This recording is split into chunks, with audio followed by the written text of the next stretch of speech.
आयो भयो। ल अब हामीले दुईटा कन्डिसन कोलमको हेऱ्यौँ है। अब आज चाहिँ दुईटा कन्डिसन फेरि फर्दर हेर्छौँ हामी।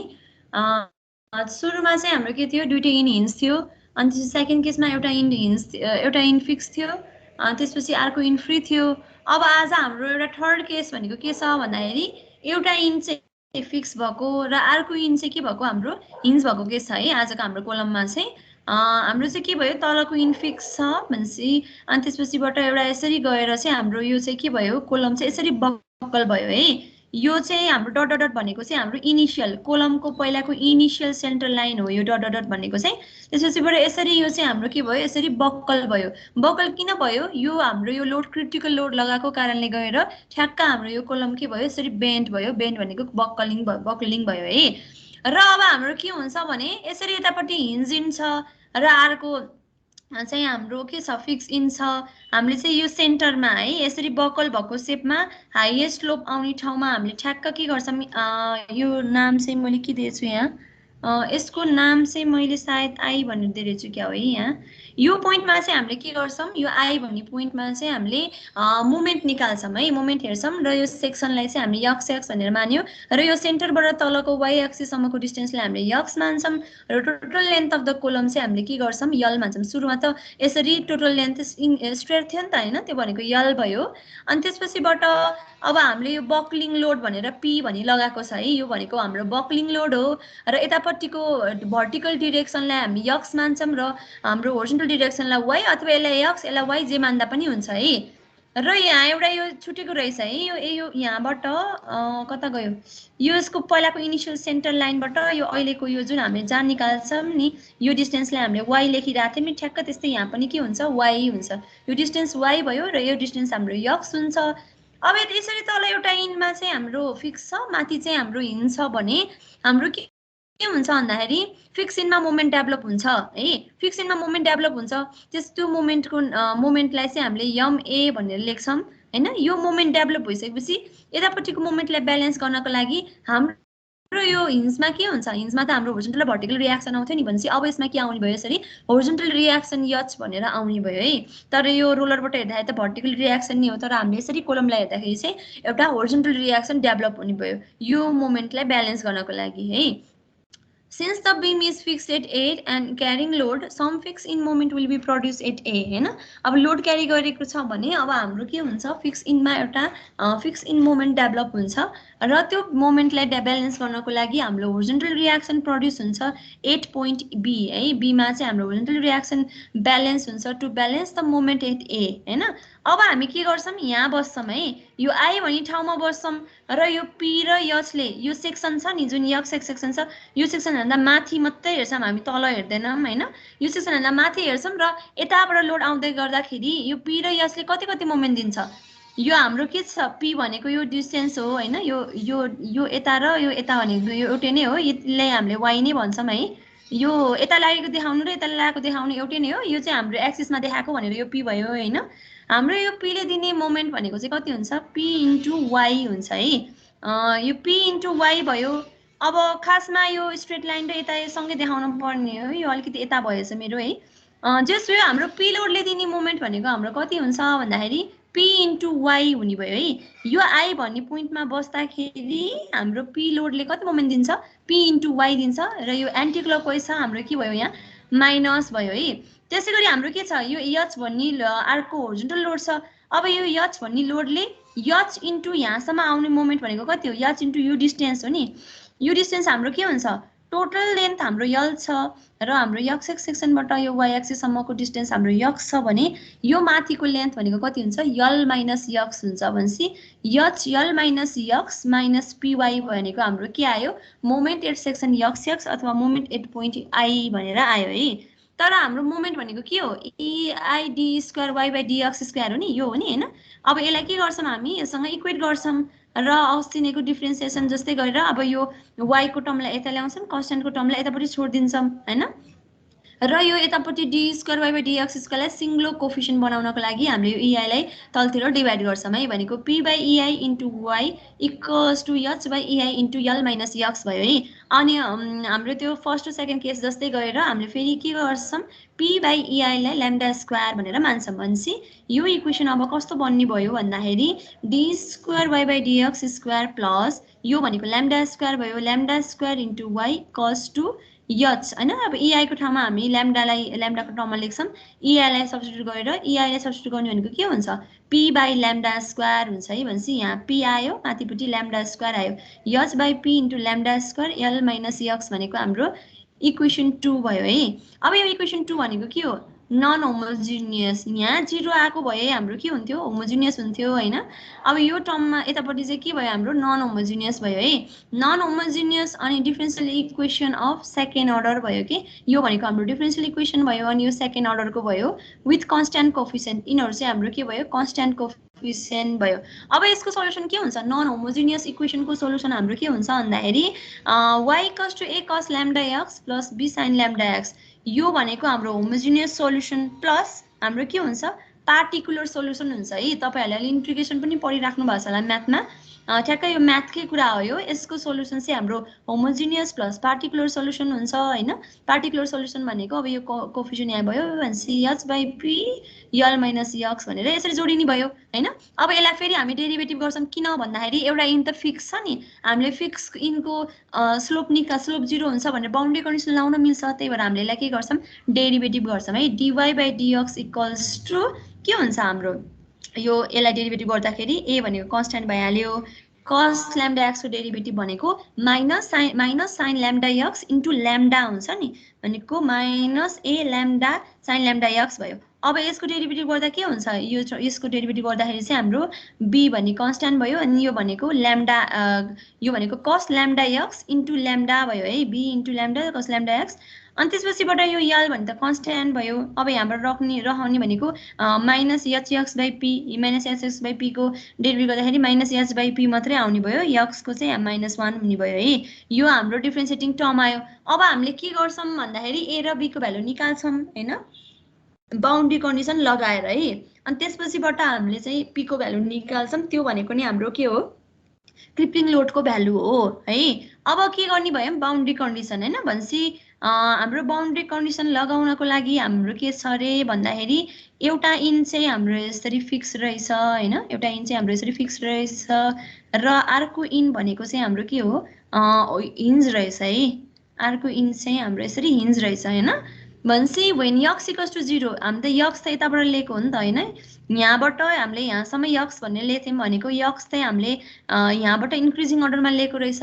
यक्स 0 हुने बेलामा वाइ पनि 0 हुन्छ किन भन्दाखेरि हाम्रो फिक्स इनमा अथवा हिन्ज इनमा हाम्रो के हुन्छ डिफ्लेक्सन 0 हुन्छ हामीलाई त्यो थाहा छ नि होइन भनेपछि यक्स 0 हुने बेलामा हाम्रो वाइ पनि 0 भयो। वाइ भनेको यतापट्टिबाट लिएको छ नि होइन वाइ भनेको हामीले यतापट्टि लिएको छ यतापट्टिको डिरेक्सनमा लिएको भनेको हाम्रो वाइ हो भनेपछि when X equals to 0 Y पनि 0 हुन्छ। यो कन्डिसन अब हामीले के गर्ने इक्वेसन 3 मा राख्ने हाम्रो इक्वेसन 3 के थियो why equals to A cos lambda x थियो। अब वाइलाई 0 मान्ने रे यक्सलाई पनि 0 मान्ने भनेको छ है भनेपछि यक्सलाई 0 मान्यो भनेको के हुन्छ यहाँ यो 0 मान्यो भने cos 0 त 1 हुन्छ यो टर्म त एक्जिस्ट हुन्छ यो त के हुन्छ sin 0 हुन्छ अनि 0 भनेको 0 हुन्छ अनि चाहिँ यो टर्म एक्जिस्ट हुँदैन गयो। त्यसपछिबाट x 0 भनेपछि यो टर्म चाहिँ गयो तर यो टर्म त रहने भयो नि HL बाई p भनेर रहने भयो है। भनेपछि के आयो भन्दाखेरि 0 equals to a into 1 plus b into 0 plus HL by p आयो अनि a भनेको के हुन्छ माइनस HL बाई p भनेर हाम्रो a को कोफिसियन्टको भ्यालु आयो यो एउटा बाउन्ड्री कन्डिसनबाट। अब हामी अर्को बाउन्ड्री कन्डिसन हेर्छौँ। अर्को बाउन्ड्री कन्डिसन भनेको के हो हाम्रो फिक्स इनमा हाम्रो के हुन्छ फिक्स इनमा हाम्रो स्लोप पनि 0 हुन्छ नि फिक्स इनमा हाम्रो स्लोप पनि 0 हुन्छ डिफ्लेक्सन पनि 0 हुन्छ हाम्रो सिम्पली सपोर्टेड इनमा फेरि के हुन्छ डिफ्लेक्सन 0 हुन्छ स्लोप चाहिँ हुन्छ है। भनेपछि अब फिक्स इनमा हामीले स्लोप 0 राख्ने त्यो भनेको when x equals to 0 divide by dx equals to theta a बराबर 0 हुन्छ है। भनेपछि x इक्वल्स टु 0 हुँदाखेरि स्लोप 0 भयो भनेपछि अब हामी इक्वेसन 4 मा जान्छौँ। इक्वेसन 4 मा के रहेछ भन्दाखेरि x 0 हुने बेला y पनि 0 भनेसी dy/dx 0 भनेसी dy/dx 0 रे हैन x पनि 0 भनेसी यो 0 भनेसी यो होल टर्म पनि 0 आयो यो पनि गयो हैन त्यसपछिबाट यहाँ 0 छ भनेसी cos 0 1 भयो b lambda हैन b lambda minus h/p भनेर आयो है b lambda minus h/p भनेर आयो यो भनेको b भनेको h/p lambda भनेसी a को पनि भ्यालु आयो b को पनि भ्यालु आयो अब त्यो भ्यालु आइसकेपछि हामी इक्वेसन 3 कस्तो हुने भयो a र b को दुईटै भ्यालु राख्दाखेरि y cos 2 minus hl/p cos lambda x plus h/p lambda sin lambda x plus h/p l minus x भनेर हाम्रो यो चाहिँ अर्को इक्वेसन बन्यो है तर फेरि अझै हाम्रो अर्को कन्डिसन बाँकी छ नि बाउन्ड्री कन्डिसन त्यो भनेको के हो भन्दाखेरि हाम्रो हिन्ज इनमा पनि डिफ्लेक्सन त 0 हुन्छ हैन भनेको के हो डिफ्लेक्सन भनेको यो x भनेको यहाँ l सम्म पुग्ने बेलामा l भनेको टोटल लेन्थ अफ द कलम भनेको x को भ्यालु l सम्म पुग्ने बेलामा हाम्रो y पनि के हुन्छ 0 हुन्छ डिफ्लेक्सन 0 हुन्छ है भनेसी y भनेको हामीले यसरी डिफ्लेक्सन भयो भनेर लेख्छौं नि त हैन हाम्रो यतापट्टि पनि के हुन्छ y को भ्यालु 0 नै हुन्छ है अब फेरि यो जुन यो हाम्रो फाइनल क्वेशन छ नि यसमा फेरि हामी x बराबर l y बराबर 0 भनेर राख्छौं भनेसी y 0 रे हैन अनि x बराबर l भनेसी यहाँ चाहिँ cos lambda l हुन्छ यहाँ पनि sin lambda l अनि x बराबर l भनेसी यो टर्म पनि के भयो गयो भनेसी यति मात्रै टर्म बाँकी रह्यो हामीसँग हैन भनेसी minus h/p cos lambda l plus h/p lambda into sin lambda l भयो अनि त्यसपछि के हुन्छ h/p कमन आयो योबाट र योबाट h/p कमन लिँदाखेरि के हुन्छ हाम्रो sin lambda l by lambda हैन यो युमा अनि माइनस अनि यहाँबाट के छ l भयो अनि cos lambda l equals to 0 है यदि हाम्रो p बराबर pcr हुने बेलामा हाम्रो बक्लिङ हुन्छ नि त त्यो लाको लोड बक्लिङ लोड हो भने हाम्रो ठ्याक्क बक्लिङ स्टार्ट हुन्छ है बक्लिङ अकर हुन्छ अनि अब के हुन्छ नि कि अब यसमा यस्तो टर्म आयो नि त कि चाहिँ यो टर्म 0 हुन पर्यो कि चाहिँ यो टर्म 0 हुन लाइक पो बल्ल यो टर्म 0 हुन पर्छ यदि हामीले h/p 0 मान्ने भने के हो h भनेको त हाम्रो होरिजोन्टल रिएक्सन हैन होरिजोन्टल रिएक्सन त होरिजोन्टल फोर्स हो आको हाम्रो सपोर्टमा अनि p भनेको बक्लिङ लोड अब यो टर्म त 0 हुनु भएन त्यही भएर हामीले के गर्छौं यो टर्मलाई इक्वल टु 0 भनेर लेख्छौं है भनेसी sin lambda l by lambda minus l cos lambda l equals to 0 आयो यो भनेको क्याल्कुलेट गर्दाखेरि के आउँछ क्रस सल्युसन गरेर हैन गर्दाखेरि चाहिँ हाम्रो tan lambda l equals to lambda l भनेर आउँछ है अब यो चाहिँ अब यसलाई एप्रोक्सिमेटली सल्भ गरेर चाहिँ साइन्टिस्टहरुले चाहिँ lambda l को भ्यालु कति निकाले √2π रेडियन हुन्छ भनेर एप्रोक्सिमेट भ्यालु चाहिँ निकाले है किनभने हाम्रो यो त सल्भ गर्न मिल्दैन नि हैन tan इन्भर्स lambda l भनेको त कति हो यो lambda l त भेरिएबल हो हैन भेरिएबल छ हाम्रो यहाँले सर्टेन भ्यालु मानेको छैन भनेपछि lambda l को भ्यालु चाहिँ हामीले के लेख्न सकियो √2π रेडियन हुन्छ भनेर चाहिँ हामीले एप्रोक्सिमेट भ्यालु चाहिँ साइन्टिस्टहरुले निकाले है अब के गर्छौं ल्याम्डा भनेको त फेरि हाम्रो √p/ei हो नि हैन ल्याम्डा स्क्वायर भनेको p/ei माने थियो भने ल्याम्डा भनेको त √p/ei आउँछ त्यो भ्यालु यहाँ राख्ने अनि l को भ्यालु यहाँ राख्यो अनि इक्वल्स टु के भयो यो √2π इक्वल्स टु √2π भनेपछि अब pcr को भ्यालु हाम्रो के आउँछ भन्दाखेरि अब यसलाई स्क्वायरिङ गर्दाखेरि रुट हट्यो हैन अनि यो भनेको l स्क्वायर रह्यो यो भनेको 2 भयो अनि पाइ को गर्दाखेरि पाइ स्क्वायर भनेर आयो है यो भनेको चाहिँ हाम्रो के आयो स्क्वायरिङ गरेर आको टर्म भयो अब हामीलाई क्रिटिकल लोड निकाल्नु छ भनेपछि हामीले के गर्छौं क्रिटिकल लोड भनेको 2π square into ei by l square भनेर आयो यो भनेको हाम्रो के रहेछ एउटा इन फिक्स हुँदा हैन एउटा इन फिक्स हुँदा र अर्को इन चाहिँ हाम्रो हिन्ज हुँदा क्रिटिकल लोडको value 2π square ei by l square भनेर हाम्रो के आउँदो रहेछ यो टर्म आउँदो रहेछ है अथवा इफेक्टिभ टर्मको स्क्वायरमा लेख्ने हो भने पाइ square ei by l effective square लेख्ने l इफेक्टिभको स्क्वायरको ठाउँमा के लेख्ने l स्क्वायर by 2 भनेर लेख्ने भनेपछि l इफेक्टिभ भनेको के हुन्छ l by 2 तपाईहरुले चाहिँ यो सम्झिनु पर्छ र यो कुरा सम्झिनु पर्छ है इफेक्टिभ लेन्थ एउटा इन फिक्स हुँदा र अर्को इन हिन्ज हुँदा के हुन्छ भनेर सोध्यो भने हैन l by √2 भनेर भन्न पर्छ है र हाम्रो क्रिटिकल लोडको भ्यालु चाहिँ के हुन्छ यो फर्मुला सम्झेर यो गर्दा नि हुन्छ अथवा यो सम्झेर यो सम्झदा नि हुन्छ जे गरे पनि सम्झिन चाहिँ पर्यो है यो चाहिँ भयो हाम्रो एउटा इन फिक्स अर्को इन हिन्ज हुँदा है यसमा के कन्फ्युजन छ अब हामी अर्को लास्ट केस हेर्छौं त्यो भनेको दुईटै इन फिक्स हुँदाखेरि है यो सबै युलरले प्रपोज गरेको चार र थ्योरीहरु है त्यो चार र थ्योरीहरु हामी अहिले हेर्दै छौं यो चाहिँ चारवटा चाहिँ हाम्रो युलरले प्रपोज गरेको थ्योरी हो र यो चारवटामा हाम्रो धेरै जस्तो हेर्ने हो भने यो चारवटा मध्ये एउटा क्वेसन चाहिँ जहिले पनि आइरहेको छ है, एकदम स्योर टाइपको क्वेसन जस्तै छ, थ्योरीबाट आयो भने नर्मल थ्योरीबाटै आइरहेको छ।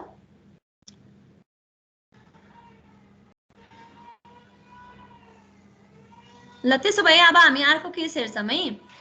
यो अर्को केस भनेको हाम्रो कोलम्स विथ बोथ इनफिक्स हैन, दुईटै इनफिक्स हुँदा चाहिँ अब के हुन्छ त भन्दाखेरि अब हामीले के गर्छौँ, दुईटै इनफिक्स।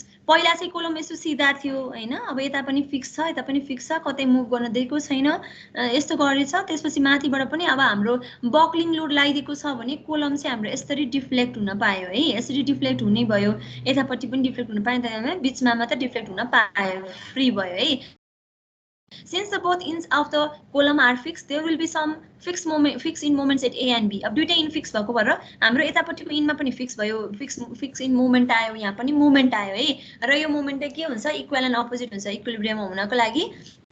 अनि अघिको जस्तै गरेर यो सेन्टर लाइनबाट हाम्रो यो अहिलेको सेन्टर लाइनसम्मको डिस्टेन्स भनेको हामीले y मान्छौँ, यो डिस्टेन्सलाई y मान्यो, र यो डिस्टेन्सबाट हाम्रो तलसम्मको डिस्टेन्सलाई फेरि हामीले के मान्छौँ, यक्स भनेर मान्छौँ हैन। अनि त्यसपछि total length of the column भनेको हाम्रो के छ, यल छ है। र हाम्रो ए र बी भनेको पहिलाको सुरुको कोलम हैन, यो फिक्स इनबाट फिक्स इनसम्म, र यतापट्टिको डिरेक्सनलाई हामीले यक्स भनेर मान्यौँ, यो यक्स एक्सिस, यतापट्टि चाहिँ हामीले वाई भनेर मान्छौँ है, यो जुन डिरेक्सन मानेको, र यो सेक्सन यक्स एक्स भन्ने मान्छौँ।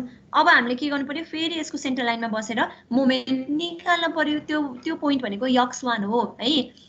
अब यक्स 1 बसेर मोमेन्ट निकाल्न पर्यो, र यो यक्स एक्स सेक्सन भन्दा माथिको सेक्सन मात्रै हेर्ने हो हामीले, तलको सेक्सन हेर्दैनौँ हामी। अब यहाँ बस्ने हो हैन। अब यहाँ यिनीहरूले दिने मोमेन्ट कति हुन्छ त हाम्रो, एउटा यो मोमेन्ट जोडिने भयो यम नट हैन, यो यम नट भनेको चाहिँ हाम्रो के हो, क्लकवाइज मोमेन्ट हो यहाँ x1 मा बस्ने बेलामा। हजुर यो के रे बोथ इन फिक्स भएपछि त यो कन्सेप्ट अनुसार त भएन नि, के भएन, डायग्राम भएन नि, अलिकति स्ट्रेट हुनुपर्ने अनि बीचमा उठ्नुपर्ने अनि फेरि उठेर अनि फेरि तल बीचमा अनि स्ट्रेट हुनुपर्ने। त्यही त बनाइरहेछ नि, यो त डिफ्लेक्टेड सेप हो नि त। यो इनिशियल सेपलाई चाहिँ मैले यो इनिशियल सेपको सेन्टर लाइन मात्रै बनाइदिएँ हैन, यो दुईटै कोलम बनाउँदाखेरि चाहिँ हाम्रो अलिक कन्फ्युज हुन्छ भनेर मैले यो डिफ्लेक्टेड सेप मात्रै बनाएको। यो डिफ्लेक्टेड सेप बनाउँदाखेरि यो यतापट्टि यस्तो अलिकति हुनुपर्ने हो, यो त्यहाँपट्टि मात्रै छ, तर यस्तै नै बिचमा डिफ्लेक्टेड सेप त आउँछ नि, म्याक्सिमम सेप नै यतातिर आउँछ त।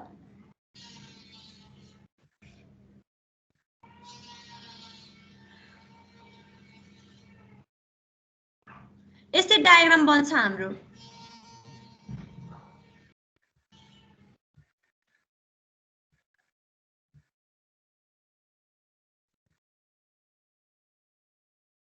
हाम्रो चाहिँ के भयो, अब यो फिक्स इनमा हाम्रो यतापट्टि नि मोमेन्ट आयो, यतापट्टि पनि मोमेन्ट आयो हैन, र हामीले एउटा सेक्सन मान्यो यक्स एक्स हैन, जहाँ चाहिँ हाम्रो यो म्याक्सिमम स्लोप चेन्ज भएको छ, त्यतातिर चाहिँ हामीले सेक्सन यक्स एक्स मान्यो हैन। र बिचको सेन्टर पोइन्टमा चाहिँ अब हामीले के गर्छौँ, पहिलाको जस्तै गरेर मोमेन्ट निकाल्छौँ है।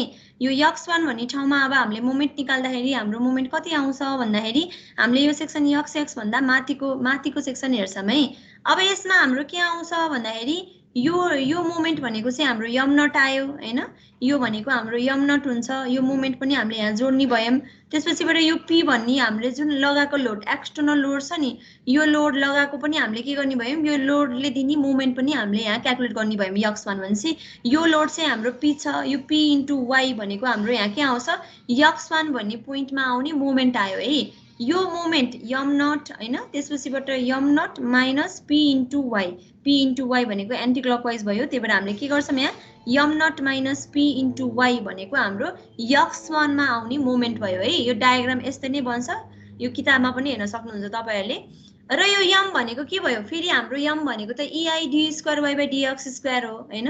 यो मोमेन्टलाई त हामीले यसरी पनि लेख्न सकिन्छ हाम्रो डबल कर्वेचर रिलेसन अनुसार, अथवा हामीले यो फ्लेक्चर फर्मुला पनि हामीले निकालेको थियौं, त्यो अनुसार हामीले यो लेख्यौं। अनि यम नट माइनस पी वाई भयो है, यम नट माइनस पी वाई भयो।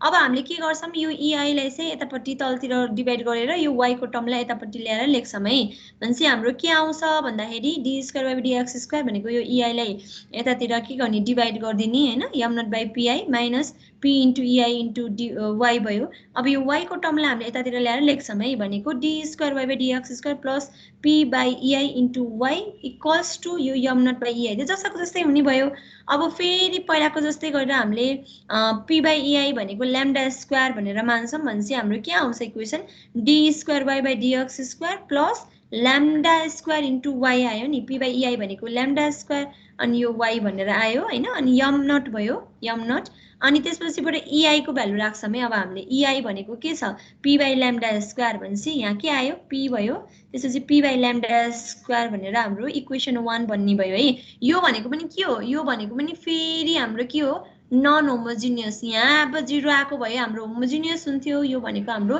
नन होमोजिनियस इक्वेसन भयो र डिफरेन्शियल इक्वेसन हो डेरिभेटिभ टर्महरु छ र डिफरेन्शियल इक्वेसन कति अर्डरको भन्दाखेरि सेकेन्ड अर्डरको छ d2y बाइ dx स्क्वायर छ नि हैन त्यही भएर अब यस्तो नन होमोजिनियसको सोलुसन के हुन्छ जहिले पनि दुईटा हुन्छ एउटा होमोजिनियस सोलुसन प्लस हाम्रो पार्टिकुलर सोलुसन हुन्छ है जेनरल सोलुसन पार्टिकुलर सोलुसन भन्छ कि होमोजिनियस सोलुसन पार्टिकुलर सोलुसन यस्तै के भन्छ हैन भनेको यो एउटा सोलुसन भयो अर्को चाहिँ यो सोलुसन भयो यो सोलुसन भनेको हाम्रो होमोजिनियस पार्टको भनेको के हुन्छ a cos lambda x यहाँ जुन कन्स्टेन्ट मानेछ त्यो कन्स्टेन्ट लेख्ने हो यहाँ a cos lambda x plus b sin lambda x plus हाम्रो पार्टिकुलर सोलुसन भनेको त यो हुने भयो हैन यो भन्दै यतापट्टि छोड्दाखेरि चाहिँ हाम्रो m नट बाइ p आयो यो भनेको m नट बाइ p भनेको हाम्रो के रहेछ यो भनेको चाहिँ हाम्रो जेनरल सोलुसन दुईटा आयो है अब हामीले फेरि यसलाई डिफरेन्सिएटिङ किन गरेको भन्दाखेरि हाम्रो चाहिँ के छ अबको कन्डिसन भनेको हाम्रो दुईटै इनफिक्स छ नि हैन दुईटै इनफिक्स भनेपछि हामीले फिक्स इनमा बाउन्ड्री कन्डिसन लगाउन मिल्छ भनेपछि हामीले के गर्छौं यसलाई स्लोपको टर्ममा पनि निकालिराख्छौं किनभने हाम्रो फिक्स इनमा हाम्रो स्लोप त 0 हुन्छ हैन त्यो युज गर्न मिल्छ भनेर हामीले के गर्यौं dy बाइ dx पनि निकाल्यौं है dy बाइ dx भनेको के हुन्छ अघिको जस्तै minus a lambda sin lambda x plus b lambda cos lambda x plus यो त के छ यो त कन्स्ट्यान्ट हो कुनै पनि भेरिएबल छैन अर्को भनेपछि यो के आयो 0 आयो भनेपछि हाम्रो इक्वेसन 2 र 3 चाहिँ के भयो डिफ्लेक्सन र हाम्रो स्लोपको इक्वेसन भयो अब हामीले के गर्छौं फेरि पहिलाको जस्तै बाउन्ड्री कन्डिसन लाउँछौं बाउन्ड्री कन्डिसन लाएर a र b को भ्यालु निकाल्छौं त्यसपछिबाट ल्याम्डाको टर्ममा आन्सर आयो भने चाहिँ हामीले के गर्छौं ल्याम्डाबाट p को भ्यालु निकाल्छौं है किनभने यहाँ ल्याम्डा भनेको चाहिँ के हो p बाइ EI हो नि हैन यहाँबाट चाहिँ हामीले फेरि के गर्छौं क्रिटिकल लोडको भ्यालु निकाल्छौं है सबै प्रोसेस एउटै छ है केही पनि गाह्रो छैन यसमा अलिकति इसेन्ट्रिकली लोडेड कलमको चाहिँ अलिकति अप्ठ्यारो टाइपको जस्तै छ यो चारवटा चाहिँ एकदम सजिलो छ र यो चारवटाबाट एउटा क्वेशन चाहिँ लगभग स्योर जस्तै हुन्छ है जहिले पनि अनि बाउन्ड्री कन्डिसन छ अब बाउन्ड्री कन्डिसन के हो भन्दाखेरि हाम्रो के छ एउटा यो कलम हो हैन अनि यतापट्टिको इन पनि हाम्रो के छ यतापट्टिको इन पनि हाम्रो फिक्स हुन्छ अनि त्यसपछिबाट अर्को इन पनि के छ हाम्रो अर्को इन पनि हाम्रो फिक्स छ भनेपछि हाम्रो यो इनमा पनि डिफ्लेक्सन 0 हुन्छ स्लोप पनि 0 हुन्छ फिक्स इनमा त त्यो हो नि हैन र अर्को इनमा पनि के हुन्छ हाम्रो स्लोप पनि 0 हुन्छ अनि फिक्स इन पनि 0 हुन्छ भनेपछि हामीले के गर्छौं सबै अब बाउन्ड्री कन्डिसन युज गर्छौं है भनेको when x equals to 0 y पनि 0 है x 0 हुँदा y पनि 0 हुन्छ किनभने हामीले x चाहिँ यतापट्टिबाट लिएछौं यतापट्टिबाट इन्क्रिजिङ अर्डरमा x हैन यो x यसरी लिएछौं भने y चाहिँ हामीले यतापट्टिबाट लिएको हो नि त यो y लाई चाहिँ हामीले यतापट्टि लिएको भनेपछि x 0 हुने बेलामा हाम्रो y पनि के हुने रहेछ 0 हुने रहेछ है अब हाम्रो के हुन्छ भन्दाखेरि यो भ्यालुलाई इक्वेसन 2 मा राख्दिन फेरि इक्वेसन 2 हेरौँ एकचोटी के छ रे भन्दाखेरि x 0 हुँदा y पनि 0 हुन्छ यो 0 भयो अनि यो चाहिँ हाम्रो आउँछ किनभने cos 0 भनेको 1 हुन्छ अनि यहाँ x 0 राख्दियो भने यो टर्म पनि गयो हैन भनेपछि बाँकी रह्यो के a plus m nought by p equals to 0 भनेको a को भ्यालु कति आयो minus m nought by p आयो है भनेपछि a भन्ने कोएफिसिएन्टको भ्यालु निस्क्यो अब फेरि हामीले p कोएफिसिएन्टको भ्यालु निकाल्नु छ भनेपछि हामीले अर्को बाउन्ड्री कन्डिसन के युज गर्छौं when x equals to 0 dy by dx x भनेको पनि dy by dx पनि के हुन्छ हाम्रो 0 हुन्छ भनेको हाम्रो यो इनमा x 0 हुने बेलामा यो इनमा पनि हाम्रो के हुन्छ स्लोप 0 हुन्छ है भनेको अब हामीले के गर्छौं इक्वेसन 3 मा जान्छौं है भनेको x 0 हुने बेलामा dy by dx पनि 0 भनेपछि यसमा अब हामीले x 0 राख्दिने x 0 राख्दाखेरि यो पनि 0 आयो यो पनि गयो हैन यो पनि 0 आयो भनेपछि बी ल्याम्डा इन्टु 1 बराबर 0 भयो है। बी ल्याम्डा बराबर 0 आयो कि बी 0 हुन पर्यो कि ल्याम्डा 0 भए पो यो टर्म 0 आउने हो नि त हैन। अब के 0 आउँछ त?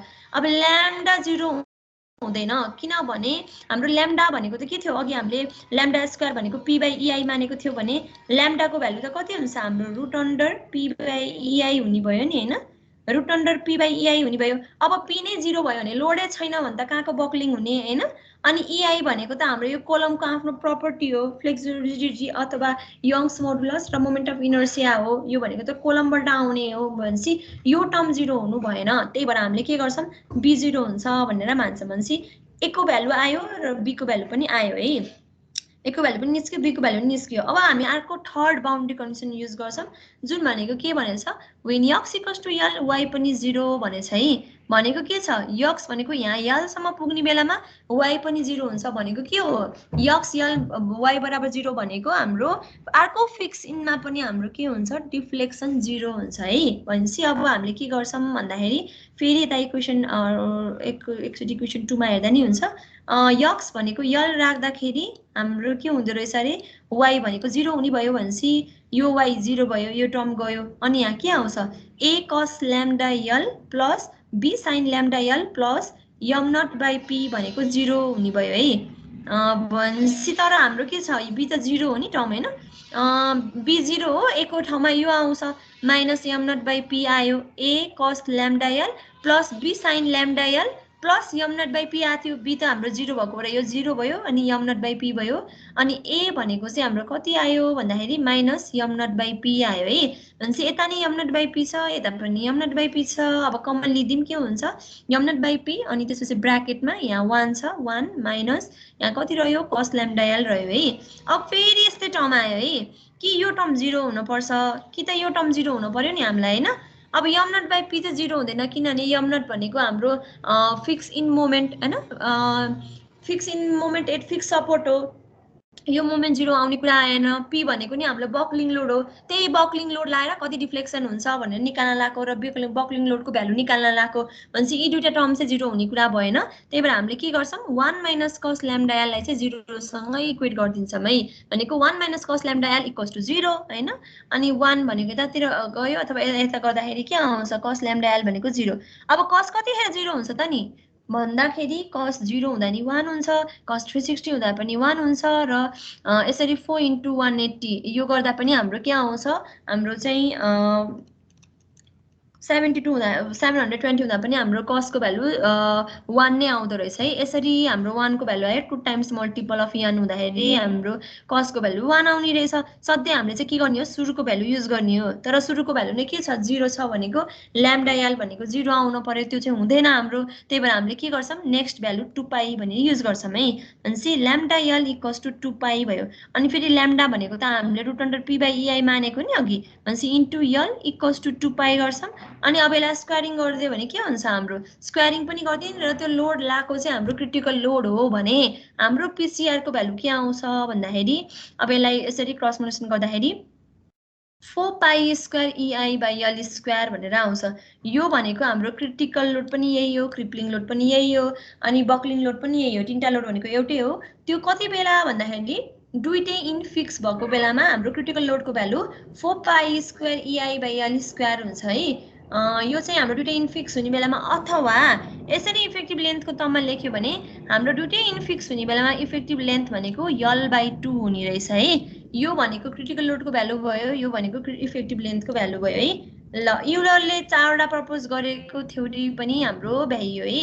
यहाँसम्म केही कन्फ्युजन छ? यो फर्मुला र यो फर्मुला सम्झिनुपर्छ है, यो दुईटा सम्झिनुपर्छ र यो थ्योरी चाहिँ कहाँबाट स्टार्ट गर्ने, केबाट सुरु गर्ने भनेर जान्नुपर्छ। यो 4 थ्योरी चाहिँ एकदमै इम्पोर्टेन्ट छ है। यो युलरको यो 4 थ्योरीहरूलाई चाहिँ एकचोटि नहेरिकन एकचोटि फेरि गर्ने प्रयास गर्नु होला। र अब आयो हाम्रो इसेन्ट्रिकली लोडेड। यो खासै इम्पोर्टेन्ट त छैन है, त्यही पनि अब हाम्रो सिलेबसमा भएको भएर हामीले यो इसेन्ट्रिकली लोडेड पनि हेर्न पर्छ। अब अहिलेसम्म त हामीले के थियो? लोडलाई ठ्याक्क हाम्रो यो सेन्टरबाट लगाइरहेको केस थियो नि हैन। हाम्रो अहिलेसम्म सेन्टरबाट लोड लगाएको केस थियो, अनि त्यसलाई हामीले के भन्छ? एक्जियली लोडेड कोलम भनेर पढेको थियौँ। र अर्को मैले के भनेको थिएँ? एउटा स्लाइडमा चाहिँ मैले इसेन्ट्रिकली लोडेड कोलम पनि भनेर पढाएको थिएँ है। त्यो भनेको के रहेछ इसेन्ट्रिकली लोडेड कोलम भनेको चाहिँ हाम्रो लङ्गिट्युडनल एक्सिसबाट अलिकति पर डिस्टेन्सबाट लाइ गर्ने पोइन्ट लोड लाइ गर्छ हैन र त्यो डिस्टेन्सलाई हामीले इसेन्ट्रिसिटी भन्छ यस्तो कोलमलाई चाहिँ हामीले के भनिन्थ्यो यस्तो लोड लगाएको कोलमलाई चाहिँ हामीले इसेन्ट्रिकली लोडेड कोलम हुन्छ भनेर थ्योरीमा पढाएको थिए है भनेको के भयो in actual practice it is not always possible to have an axial load passing through the centroidal axis of the member हैन खास हाम्रो चाहिँ अब बिल्डिङहरु डिजाइन गर्ने बेलामा सकेसम्म लोडलाई चाहिँ कोलममा लोडलाई चाहिँ लङ्गिट्युडनल एक्सिसतिरै पार्ने हो पार्न चाहिँ हैन तर पार्दा नि के हुन्छ भने कहिले चाहिँ त्यो लङ्गिट्युडनल एक्सिसमा नपर्न सक्छ के त्यस्तो नआएको बेलामा चाहिँ हामीले कसरी गर्ने भनेर पढ्ने यो चाहिँ हामीले केमा पढ्छौं इसेन्ट्रिकली लोडेड कोलममा पढ्छौं है सकेसम्म त लङ्गिट्युडनल एक्सिसमै लाइ गराउने हो लोडलाई चाहिँ हैन तर हाम्रो चाहिँ के हुन्छ प्र्याक्टिकली चाहिँ फेरि अलिकति इसेन्ट्रिसिटी चाहिँ आउन सक्छ है some eccentricity takes place between the loading and the axis of the column यो एक्सिस अफ द कोलम भयो यो सुरुको इनिशियल स्टेट है यो इनिशियल कोलम लाइन कोलमको सेन्टर लाइन र यो फाइनल कोलमको सेन्टर लाइन भयो हाम्रो चाहिँ यस्तो हुने भयो हैन र यसको डिस्टेन्स चाहिँ के भयो इसेन्ट्रिसिटी ई भनेर दिएम हामीले नाम है अब हाम्रो लोड के छ अलिकति डिस्टेन्स परबाट लाको छ है अब हामीले फेरि के गर्नु पर्यो अघिको जस्तै केस हो यहाँ सेक्सन x मान्यो र यो पोइन्टलाई हामीले x1 भन्ने मान्यो र यो सेन्टर लाइनबाट x1 सम्मको डिस्टेन्सलाई y मान्यो र a भन्ने कोलम छ र b भन्ने कोलम छ यो केस चाहिँ हामीले दुईटै पोइन्ट एउटा पोइन्ट हिन्ज अर्को चाहिँ हाम्रो के छ रोलर अथवा सिम्पली सपोर्टेड इनको लागि चाहिँ हामीले इसेन्ट्रिकली लोडेड कोलम चाहिँ स्टडी गर्छौं है अनि त्यसपछिबाट के छ यसको टोटल लेन्थ चाहिँ l भयो र हाम्रो चाहिँ यो एक्सिसलाई y मान्यो यो एक्सिसलाई x मान्यो र लोड चाहिँ हाम्रो p भन्ने लोड चाहिँ हाम्रो सर्टेन डिस्टेन्स e बाट चाहिँ लाइ गरेको छ b पोइन्टमा है र यो इनिशियल सेन्टर लाइन र फाइनल सेन्टर लाइन भइहाल्यो अब हामीले फेरि के गर्नु छ अघिको जस्तै स्टेप हो के पनि फरक छैन अलिकति बीचमा स्टेपहरु चाहिँ अलिकति गाह्रो छ यसमा अलिकति लेन्दी छ यसमा हैन अरु चाहिँ सबै कुरा एउटै नै छ है अब फेरि के गर्ने हामी x1 मा बसौं र x1 मा कति मोमेन्ट आउँदो रहेछ भनेर निकाल्छौं है यो मोमेन्ट भनेको कति हुन्छ अब हाम्रो लोड चाहिँ हाम्रो यहाँ छ हैन सपोज यो लोड चाहिँ अब हाम्रो यहाँ छ भने हाम्रो यहाँबाट यहाँसम्मको डिस्टेन्स चाहियो नि त हामीलाई त हैन यो भर्टिकल लोड छ vertical load into perpendicular distance भनेको मोमेन्ट हो अब यो लोड यहाँ छ भने सपोज यसरी आउँदाखेरि यो के डिस्टेन्स के छ यति डिस्टेन्स चाहिँ हाम्रो e रहेछ हैन e रहेछ र यति डिस्टेन्स हाम्रो y हो भने के हुन्छ p into e plus y भनेको हाम्रो के रहेछ मोमेन्ट एट सेक्सन x अथवा x1 भन्ने पोइन्टमा चाहिँ हाम्रो के भयो यो मोमेन्ट आयो है र हाम्रो दुईटैतिर हिन्ज हुँदाखेरि अब यता y को भ्यालु आउने भएन y को भ्यालु आउने भनेको त अब डिफ्लेक्सनको भ्यालु आउने भनेको त हाम्रो फ्री इन्ड हुँदाखेरि मात्रै हो भनेपछि यतापट्टि भ्यालु आएन र बीचमा के भयो यसरी कोलम चाहिँ हाम्रो बक्कल हुने भयो है र अब हामीले के गर्छौं हाम्रो मोमेन्ट भनेको p अनि त्यसपछि e प्लस y भनेर रहेछ हाम्रो मोमेन्टको भ्यालु र तर हाम्रो फेरि मोमेन्ट भनेको के हो d square y by dx square into ei है यसलाई मोमेन्ट कर्वेचर रिलेसन पनि भन्छ यो हामीले पहिले पनि गइसक्यौं अब फेरि के गर्ने y को टर्मलाई यता ल्याउने y बाहेक अरुको कोएफिसिएन्टलाई यतापट्टि नै राख्दिने है अब फेरि के गर्छौं d square y by dx square plus p by ei भनेको यसलाई यो सिंगल कोएफिसिएन्ट बनाउनको लागि हामीले के गर्छौं डेरिभेटिभ यता डिवाइड बाइ ei भनेर गर्छौं है अब के आयो भन्दाखेरि p by ei into y अनि equals to minus p by ei into e भनेर भयो र p बाइ ei लाई अघि हामीले ल्याम्डा मानेको थियौं भने अहिले चाहिँ हामी के मान्छौं ओमेगा स्क्वायर मान्छौं जे मान्दा नि हुन्छ है यही मान्न पर्छ भन्ने छैन ei भनेको हामी ओमेगा स्क्वायर मान्यौं भने अब के गर्छौं भन्दाखेरि ei को ठाउँमा हामीले ei भनेको p बाइ ओमेगा स्क्वायर हुन्छ हामीले चाहिँ के मान्छौं भन्दा p नै रहेछ यहाँ p बाइ ei नै रहेछ p बाइ ei भनेपछि ओमेगा स्क्वायर भयो equals to minus omega square into e आयो है यो हाम्रो डिफरेन्शियल इक्वेसन आयो फेरि पनि के हुन्छ हाम्रो पहिलाको जस्तै नन होमोजिनियस इक्वेसन छ किनभने यतापट्टि कोएफिसिएन्ट आएको छ यसको सोलुसन भनेको हाम्रो एउटा homogeneous solution plus particular solution भयो हैन यो भनेको a cos omega x plus b sin omega x minus e भनेको हाम्रो के आयो y को भ्यालु आयो यो भनेको जेनरल इक्वेसन आयो है फेरि अब हामी के गर्छौं बाउन्ड्री इक्वेसन सल्भ गर्छौं बाउन्ड्री इक्वेसनबाट a र b को भ्यालु निकालेर अब हामीले चाहिँ त्यति बेला लोडको भ्यालु कति हुने रहेछ त नि इसेन्ट्रिकल्ली क्रिटिकल लोड लगाउँदाखेरि बकलिङ लोड लगाउँदाखेरि त्यो बकलिङ लोडको भ्यालु कति आउँछ भनेर निकाल्न लाग्यो नि हामीले है। अब हाम्रो के छ दुईटै इन हाम्रो के छ एउटा इन हिन्ज छ हैन यसरी एउटा कोलम छ सुरुमा हैन त्यसपछिबाट एउटा इन चाहिँ हिन्ज रहेछ अनि अर्को इन चाहिँ हामीले के गरेको रहेछ अर्को इनलाई चाहिँ हामीले रोलर राखेको रहेछ है अर्को इनलाई चाहिँ यसरी रोलर राखेको छ यसरी हामीले के गरेको छ रोलर राखेको छ यसमा भनेपछि अब के हुन्छ यो इनमा पनि हाम्रो डिफ्लेक्सन 0 हुन्छ यो इनमा पनि हाम्रो डिफ्लेक्सन नै 0 हुने हो र यक्स को भ्यालुलाई चाहिँ हामीले यसरी यहाँबाट अर्डरमा लिएको छ र y को भ्यालुलाई चाहिँ हामीले यसरी लिएको छ भने हाम्रो यक्स भनेको 0 हुने बेलामा के हुन्छ y पनि 0 नै हुन्छ है y पनि हाम्रो 0 नै हुन्छ y को भ्यालु पनि हाम्रो 0 हुन्छ है भनेपछि x = 0 y पनि 0 हुन्छ भनेपछि y भनेको 0 भयो अनि यो x 0 हुँदाखेरि a भयो a * 1 अनि त्यसपछि यो भनेको 0 भयो भनेपछि प्लस b * 0 माइनस e भनेर के आयो a * 1 भनेपछि यहाँबाट के आयो a को भ्यालु e आयो है भनेपछि हाम्रो a कोएफिसिएन्टको भ्यालु आयो अब हामी b कोएफिसिएन्टको भ्यालु निकाल्छौं अब x 0 हुँदाखेरि y 0 भयो हैन यो त हाम्रो डिफ्लेक्सनको भ्यालु भयो अब फेरि त्यस्तै गरी यो हाम्रो रोलर इनमा पनि त्यही त हुने हैन डिफ्लेक्सन चाहिँ 0 हुन्छ है जहिले पनि सपोर्टहरुमा हाम्रो डिफ्लेक्सन 0 हुन्छ कहिले पनि डिफ्लेक्सनको भ्यालु सपोर्टमा आउँदैन यो सपोर्टहरुले डिफ्लेक्सनलाई रेसिस्ट गरेको हुन्छ हाम्रो अब के आयो भन्दाखेरि when x = l y भनेको 0 भनेपछि यो x यहाँसम्म पुग्ने बेलामा l भयो यो l हुने बेलामा डिफ्लेक्सन हाम्रो फेरि के हुन्छ 0 हुन्छ है भनेपछि अब यो भ्यालुलाई फेरि हामी इक्वेसन 2 मा राखौं के हुन्छ यो y 0 रे x भनेको l भनेपछि a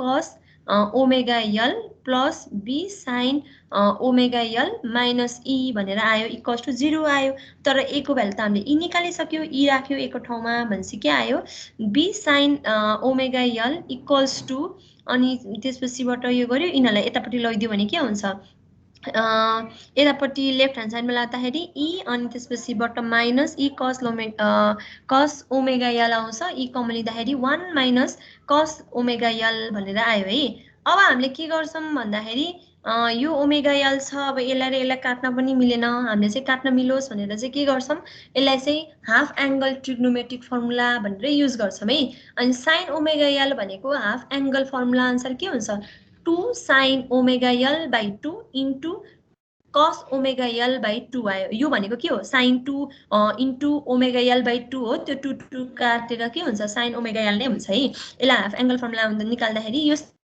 आयो हैन त्यसपछिबाट e आयो अनि त्यसपछि 1 minus 1 minus cos omega l भनेको के हुन्छ हाम्रो 2 sin square omega l by 2 हुन्छ यो सबै हाफ एंगल फर्मुला है यो तपाईहरुले म्याथमेटिक्समा यो ट्रिग्नोमेट्रीमै पढिसक्नु भयो यो अब यो गर्दाखेरि 2 sin square omega l by 2 आयो अब यहाँबाट के हुन्छ यो 2 र 2 काट्यो sin ओमेगा l र sin ओमेगा l पनि काट्यो भनेपछि के आयो b equals to e हैन यतापट्टि यो cos लाई यता लाने यो एउटा sin र एउटा sin चाहिँ काटिन्छ हाम्रो यो cos तलतिर जाने भने के हुन्छ sin by cos भनेको tan आउँछ tan ओमेगा l by 2 अनि यो e को ठाउँमा चाहिँ e नै हुने भयो है भनेपछि a कोएफिसिएन्टको भ्यालु आयो b को पनि भ्यालु आयो है अब हामी इक्वेसन 2 मा राख्छौं अब भनेपछि a cos lambda omega x थियो a को ठाउँमा e आयो अनि त्यसपछि b भनेको हाम्रो के आयो e tan omega l by 2 आयो भनेपछि b को भ्यालु यो आयो b sin ओमेगा x आयो माइनस e भनेर अब हाम्रो y को भ्यालु आयो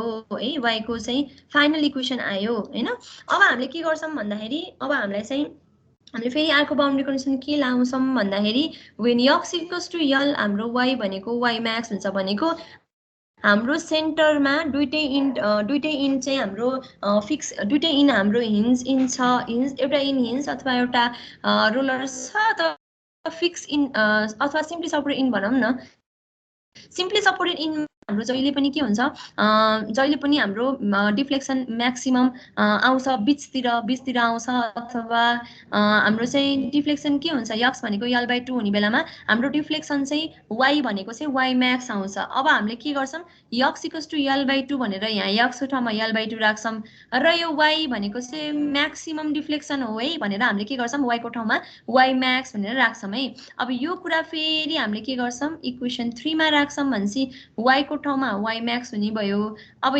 x को ठाउँमा l/2 भनेर राख्छौं भनेको e भयो अनि cos ओमेगा अनि त्यसपछि l/2 प्लस फेरि e भन्छ यहाँबाट सबैबाट e कमन लिन मिल्दो रहेछ है यहाँ पनि एउटा e छ यहाँ पनि एउटा e छ अनि त्यसपछिबाट यहाँ पनि एउटा e छ हैन भन्छ e कमन लिने अनि cos ओमेगा अनि यो x को ठाउँमा l/2 राख्ने है l/2 भयो अनि त्यसपछिबाट अर्को के भयो यो नै भयो यसमा त केही छैन अब x को ठाउँमा फेरि हामीले l/2 राख्यो अनि e मा चाहिँ अब कमन ल्याएपछि यहाँ चाहिँ के रह्यो -1 मात्रै रह्यो है यो चाहिँ अलिकति लेन्दी छ है यो इसेन्ट्रिकली चाहिँ हाम्रो यो खासै इसेन्ट्रिकली अहिलेसम्म सोधेको त छैन छन चाहिँ हैन त्यही पनि हामीले यो पढ्न चाहिँ पर्छ cos ओमेगा l/2 प्लस अनि tan भनेको के हो sin बाइ cos हो हैन tan भनेको sin बाइ cos भनेर लेख्न सकियो इन्टु sin sin अलरेडी नै छ -1 भयो यहाँ ए ओमेगा l/2 भनि छुटेछ है यो यतापट्टि ओमेगा l/2 भन्ने एंगल छुटेछ यो भयो अब यसलाई के गर्ने एलसीएम लिने है यस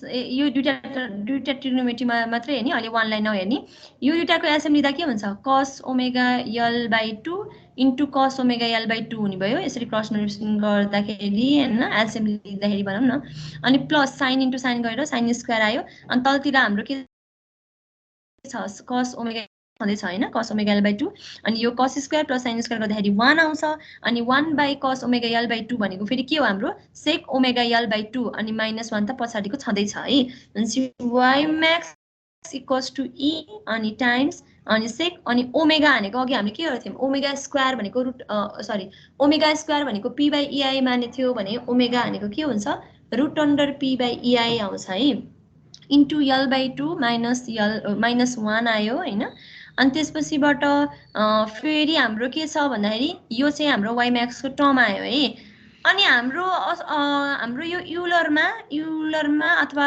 लङ्गिट्युडनल एक्सिसमा लोड लगाउँदाखेरि भनेको नि त हैन लङ्गिट्युडनल एक्सिसमा लोड लगाउँदाखेरि हाम्रो युलरको क्रिप्लिङ लोडको भ्यालु के थियो pc² = π² ei/l इफेक्टिभ है यहाँ यल इफेक्टिभले छ नि है यो कुरा याद गर्नु होला यल इफेक्टिभको स्क्वायर हो हैन हाम्रो पीसीआर भनेको त खासमा त यो हो अब हामीले चाहिँ के गर्यौं ei को भ्यालुमा लेख्दाखेरि के हुन्छ ei भनेको त p * यल इफेक्टिभको स्क्वायर डिवाइड बाइ π² भन्यो है खास हाम्रो यो इसेन्ट्रिकली लोडेड कोलम हो हामीले चाहिँ के गर्छौं लङ्गिट्युडनल एक्सिसमै लाको लोडको यो ei को भ्यालु चाहिँ हामीले के गर्छौं यसमा युज गर्ने भयौं है अब के भयो ei भनेको अब हाम्रो p * l² बाइ π² * e भयो हैन अथवा ei मात्रै गर्दाखेरि π² मात्रै भयो अब यो भ्यालुलाई चाहिँ अब हामी के गर्छौं यता ल्याएर सब्स्टिट्युट गर्छौं है यसलाई अलिकति सानो बनाउन सानो टर्ममा निकाल्नको लागि अब ei को भ्यालु चाहिँ हामीले के गर्छौं यहाँ ल्याएर राखियो भनेको के भयो भन्दाखेरि अब हाम्रो भ्यालु चाहिँ के बन्यो भन्दाखेरि ei भन्छ y max = e अनि sec भयो अनि p बाइ ei भनेको तलपट्टि पनि pcr छ हैन pcr p बाइ pcr अनि त्यसपछिबाट ei ठाउँमा चाहिँ l इफेक्टिभको स्क्वायर भन्छ यल इफेक्टिभ बाहिर आयो हैन गर्दाखेरि अनि त्यसपछिबाट अझै हाम्रो के छ माथितिर π² भन्छ π बाहिर निस्क्यो र भित्र l/2 त आफै छँदै छ l/2 अनि तलपट्टि यल इफेक्टिभ इन्टु π -1 भनेर आयो है भन्छ y max को भ्यालु कति आयो e अनि sec π/2 इन्टु के आयो भन्दाखेरि यो चाहिँ हाम्रो यो यल इफेक्टिभ र यल भनेको चाहिँ हाम्रो के हुन्छ हिन्स सिम्पली सपोर्टेड इनमा हैन सिम्पली सपोर्टेड इनमा चाहिँ हाम्रो यल इफेक्टिभ भनेको यल आउँछ नि त भन्छ हामीले के गर्यौं यसलाई र यसलाई चाहिँ हामीले काट्यो भने के हुन्छ sec अनि π/2 यो π भयो यो π भयो π/2 इन्टु √p/pcr भनेर आयो है p/pcr -1 भनेर आयो भन्छ द म्याक्सिमम स्ट्रेस अब यो भनेको फेरि हाम्रो y max आयो है अब फेरि हामी के गर्छौं the maximum stress occurs where bending moment is maximum किनभने m/i = σ/y हो यदि बेन्डिङ मोमेन्टै म्याक्सिमम आयो भने त हाम्रो स्ट्रेस पनि के आउँछ म्याक्सिमम आउँछ नि किनभने m is directly proportional to sigma है अथवा sigma is directly proportional to m भन्छ अब हाम्रो यस्तो बेलामा के हुन्छ सिग्मा म्याक्स भनेको हाम्रो यो हुन्छ है खास हाम्रो स्ट्रेस भनेको त के हो स्ट्रेस भनेको p/a हो नि फोर्स बाइ एरिया प्लस हाम्रो के हुन्छ यहाँबाट हेर्दाखेरि m * y/i हुन्छ है यो लोड यो कोलममा आएको लङटर्नल एक्सिसमा आएको लोड प्लस हाम्रो यो मोमेन्ट भनेर गर्छौँ। हाम्रो सिग्मा म्याक्स यस्तो यो कोलमको केसमा यो दुईटा फर्मुलामा कन्भर्ट हुन्छ भनेको पी बाई ए एउटा प्लस यम बाई आई इन्टु वाई यो चाहिँ वाइसी भनेर भयो है। यो चाहिँ हामीले के गर्छौँ यो स्ट्रेसको भ्यालु चाहिँ हाम्रो यो आउने भयो है। खास हामीले चाहिँ पीको भ्यालु निकाल्न लगाएको हो अहिले होइन। यो जुन यो हाम्रो इसेन्ट्रिकली लोडेडमा हाम्रो पीको भ्यालु के आउने रहेछ भनेर निकाल्न लगाएको है हामीले।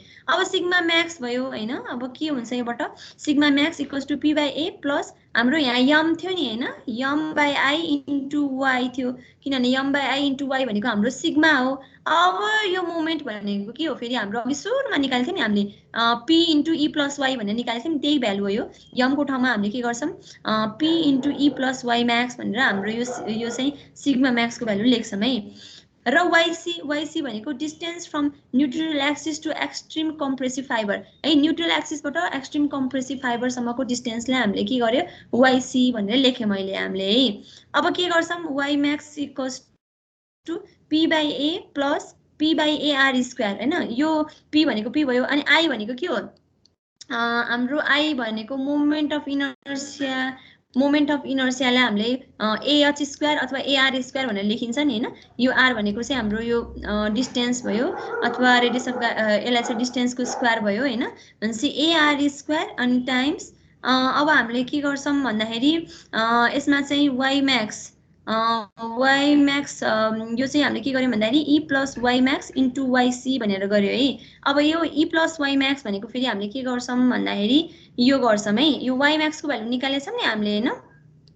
अब यसलाई चाहिँ हामी के गर्छौँ भन्दाखेरि ई प्लस वाइ म्याक्स यो वाइ म्याक्स प्लस ई अथवा यस्तो गरे नि भयो यसलाई छुट्याएर हेर्दाखेरि के हुन्छ ई टाइम्स यो माइनस ई आउँछ नि होइन यो एक्सप्रेसन अनि त्यसपछिबाट यतापट्टि चाहिँ हामीले ई इन्टु वाइ गऱ्यो भने के हुन्छ अनि यो माइनस ई आउँछ यसलाई यता ल्याइदियो भने के हुन्छ ई प्लस वाइ म्याक्स भनेको सेक पाई बाई 2 अनि root under P by root PCR आउने भयो है। वाइ म्याक्स प्लस ई भनेको के अरे सेक टाइम्स पाई बाई 2 अनि root under P by PCR भनेर आउने भयो है।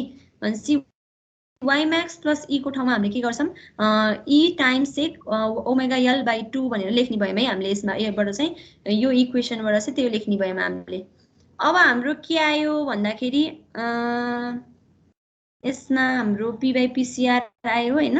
अनि त्यसपछिबाट अब हामीले के गर्छौँ भन्दाखेरि यो P by A plus P by AR square होइन टाइम्स वाइसी इन्टु ई है Y C times E time sec omega L by 2 भनेर लेख्यौँ।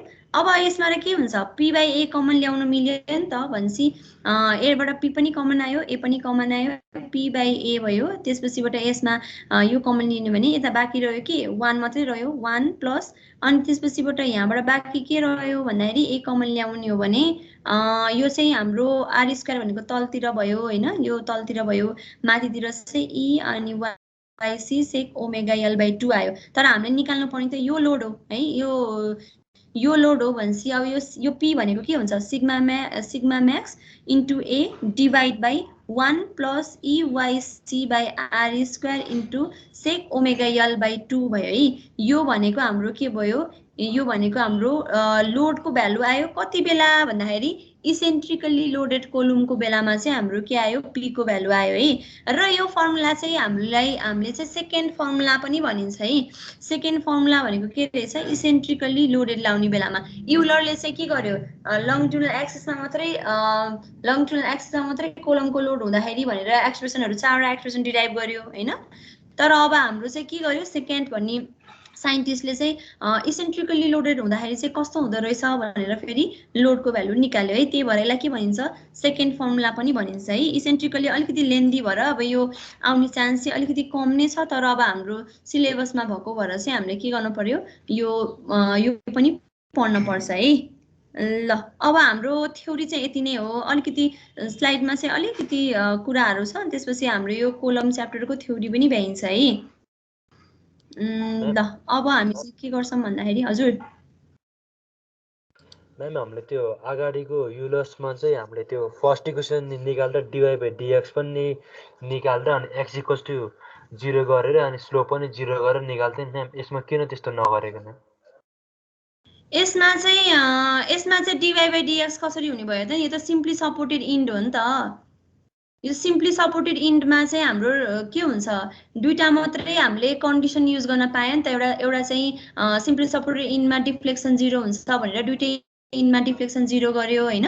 अब यो सिम्पली सपोर्टेड इन्डमा स्लोप त कहाँ 0 हुन्छ त नि? सिम्पली सपोर्टेड इन्डमा त हाम्रो स्लोपको भ्यालु आउँछ हैन। हामीले त्यत्रो फर्मुला पढेको हैन डिफ्लेक्सनमा, थीटा ए र थीटा बी को भ्यालु निकालेको हैन त। अनि स्लोप यो सिम्पली सपोर्टेड इन्डमा हाम्रो स्लोपको भ्यालु 0 नै हुँदैन, त्यही भएर हामीले 0 सँग इक्वेट नगरेको। यसमा चाहिँ हामीले म्याक्सिमम डिफ्लेक्सन चाहिँ ल बीचमा आउँछ है भनी मानेर, अनि वाइ म्याक्स डिफ्लेक्सनको भ्यालु चाहिँ वाइ म्याक्स भनेर x = l/2 ठ्याक्क बीच लेन्थमा चाहिँ हाम्रो चाहिँ डिफ्लेक्सन म्याक्सिमम आउँछ भनेर हामीले थर्ड बाउन्ड्री कन्डिसन युज गरेको। अरु बाउन्ड्री कन्डिसन त युज गर्नै मिल्दैन नि त, त्यही भएर हाम्रो स्लोप त 0 आउँदैन नि सिम्पली सपोर्टेड इन्डमा, त्यही भएर है। यो क्वेशन यो च्याप्टर फ्लेक्सुरल फर्मुला पढेको भए चाहिँ तपाईले यो क्वेशन गर्नुहुन्थेन हैन। त्यसमा चाहिँ मैले त्यो न्युमेरिकलहरु गराउने बेलामा चाहिँ त्यसमा चाहिँ डिफ्लेक्सन र स्लोपको भ्यालुहरु चाहिँ हामीले निकाल्दै पनि गथ्यौं र क्वेशनहरु पनि गर्दै गथ्यौं हैन। त्यही कुरा नै युज गरेको यहाँ। जस बाउन्ड्री कन्डिसनहरु चाहिँ हाम्रो सिम्पली सपोर्टेड इन्ड र फिक्स इन्डमा के हुन्छ भन्ने कुरा जान्नु पर्छ है। त्यो जानेपछि चाहिँ हाम्रो सजिलो नै छ। अब हाम्रो अलिकति थ्योरी बाँकी छ है, एकदम थोरै थ्योरी बाँकी छ। अब युलर त पढियो हैन, युलरको पनि के छ, अब आफ्नै लिमिटेसन्सहरु पनि छ है। युलर फर्मुलाको आफ्नै कमजोरीहरु पनि छ हैन। अब कहिले कहिले हामीलाई 1-2 मार्क्समा लिमिटेसन अफ युलर फर्मुला के हो भनेर सोधिन पनि सक्छ। अब युलर फर्मुला हामीले सुरुमा के पढियो भन्दाखेरि लङ कोलमको लागि मात्रै हो हैन। लङ अथवा स्लेन्डर भनेको पातलो लामो हो नि त हैन। स्लेन्डर भनेको चाहिँ स्लेन्डर कलमको लागि मात्रै हो भनेर पढ्यो भनेपछि के भयो, जसको स्लेन्डरनेस रेशियो लेस देन 80 छ त्यसको लागि चाहिँ हाम्रो यो युलर फर्मुला चाहिँ के हुन्छ, अथवा लङ कोलम भन्दा अरु कोलमहरुलाई चाहिँ यो युलरको फर्मुला चाहिँ एप्लिकेबल हुँदैन भनेको यसको मेन ड्रब्याक भनेको नि यो हो है। अनि के भनेछ, that is for column having slenderness ratio less than 80 हैन। लेस देन 80 भनेको त अब सर्ट र इन्टरमिडिएट कोलमहरु भयो। त्यसको लागि चाहिँ हाम्रो स्ट्रेसको भ्यालु पनि के आउँछ, हायर आउँछ है। यो भन्दा एकचोटी यता हेरम है, मैले यता स्ट्रेसको भ्यालु भनेर मैले पहिला गरेको थिएन हैन। ल यो स्लाइड हेरम है एकचोटी। यसमा के थियो भन्दाखेरि हाम्रो अब त यो फर्मुला थाहा भयो नि हैन। हाम्रो पीसीआर भनेको के हो, pi square EI min by L effective square हो। Pi square EI by L effective square हुन्छ हैन, यो इफेक्टिभको टर्ममा लेख्दाखेरि है। अनि फेरि आई भनेको के हो, AR स्क्वायर हो नि। AR स्क्वायर भयो किनभने 8 टाइम्स डिस्टेन्सको स्क्वायर हुन्छ हाम्रो मोमेन्ट अफ इनर्सिया भनेको। अब फेरि यो R लाई तलतिर लैदियो भने के हुन्छ, पाई स्क्वायर EA भयो। अनि यो R लाई तलतिर लैदियो भनेको जस्तै यो आउनु भनेको र माथि आउनु भनेको एउटै त हो नि हैन। अनि यल इफेक्टिभ बाइ R को स्क्वायर भयो है यो गर्दाखेरि।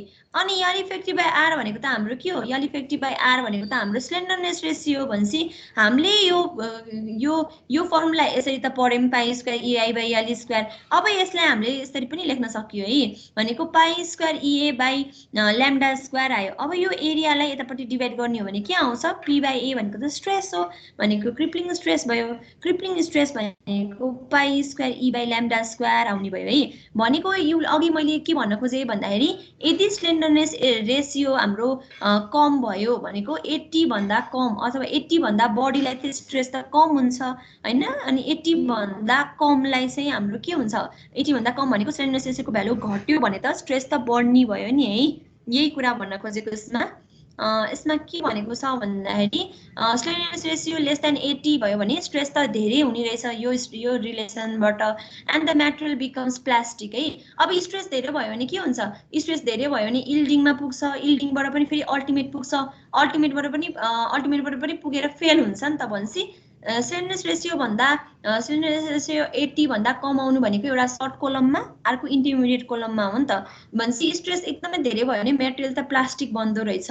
मेटेरियल प्लास्टिक बनेपछि हाम्रो के हुन्छ, हुक्स ल अवे हुँदैन नि। हुक्स ल अवे भनेको त इलास्टिक लिमिटसम्म मात्रै हो। अनि त्यस्तो बेलामा चाहिँ हाम्रो युलर्स फर्मुला चाहिँ एप्लिकेबल हुँदैन है यो उसलाई चाहिँ। त्यही भएर हाम्रो यो युलर्स फर्मुला चाहिँ लङ कोलमको लागि मात्रै एप्लिकेबल हुने हो। र अर्को के छ, critical compressive stress by Euler भनेको हाम्रो यो फर्मुला भर्खरै हेर्यौँ। अब यसमा के छ भने ल्याम्डा स्मल भयो भने यो बढी हुन्छ, अघि पनि भनिसक्यो। तर हाम्रो यो सानो भयो भने यो बढी हुन्छ त भनियो, तर यो पनि हाम्रो क्रुसिङ स्ट्रेस भन्दा धेरै हुन चाहिँ पाएन है। क्रुसिङ स्ट्रेस भन्दा धेरै हुन पाएन, किनभने हाम्रो यो ल्याम्डा भनेको त के हो, स्लेन्डरनेस रेसियो त हाम्रो के हुन्छ भन्दाखेरि सर्ट कोलमलाई चाहिँ हामीले के भनेर पढियो थियो अरे, सर्ट कोलमलाई हामीले 40 भन्दा कम भन्ने थियो होइन, 40 भन्दा कम भन्ने थियो क्या हो होइन, 40 भन्दा कम भयो भने हाम्रो सर्ट कोलम हुन्छ र हाम्रो 40 देखि 120 भयो, अनि 120 भन्दा बढी भयो भने लङ भन्ने थियो। भनेपछि 40 भन्दा कम आउँछ सर्ट कोलमलाई चाहिँ होइन।